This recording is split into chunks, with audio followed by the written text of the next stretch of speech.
जिसको कहते हैं परमात्मा।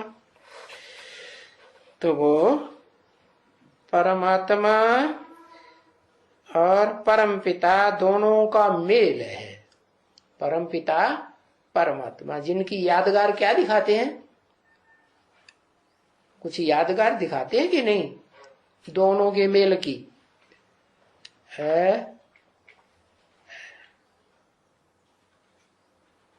शिवलिंग यादगार दिखाते हैं, वो तो एक ही दिखा देते हैं। जैसा इधर आधा वैसा उधर आधा, इधर भी पत्थर उधर भी पत्थर है। अर्धनारीश्वर वाली माता जी या क्या दिखाते हैं?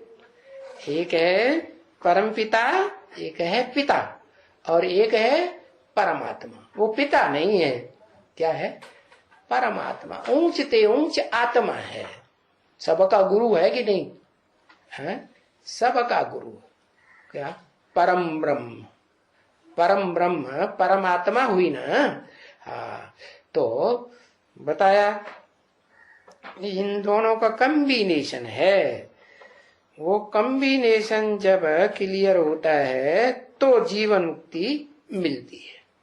माना परम पिता सुप्रीम सोल शिव और जिस रथ में प्रवेश करते हैं देहधारी आत्मा में, देह में, देह क्या कहेंगे, देही में, देहधारी में, तो उस आदम में या अर्जुन में, एडम में कहेंगे प्रवेश करने पर एक व्यक्तित्व बनता है।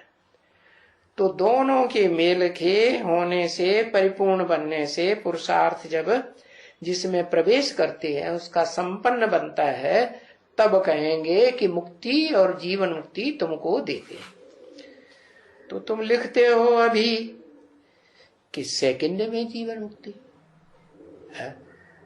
सेकंड में जीवन मुक्ति तुम बोर्ड पर तो लिख देते हो, है पंपलेट में लिख देते हो सेकंड में जीवन मुक्ति, जनक मिसला कर लो। तो ये 100 साल क्यों गिनाए?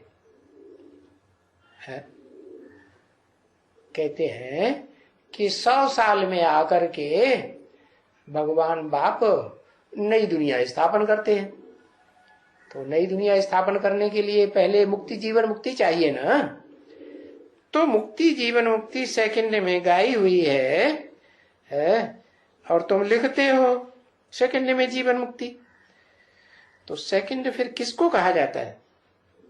उस सेकंड को कहा जाता है जिस सेकंड में बच्चा बाहर निकला कि अंदर रहा।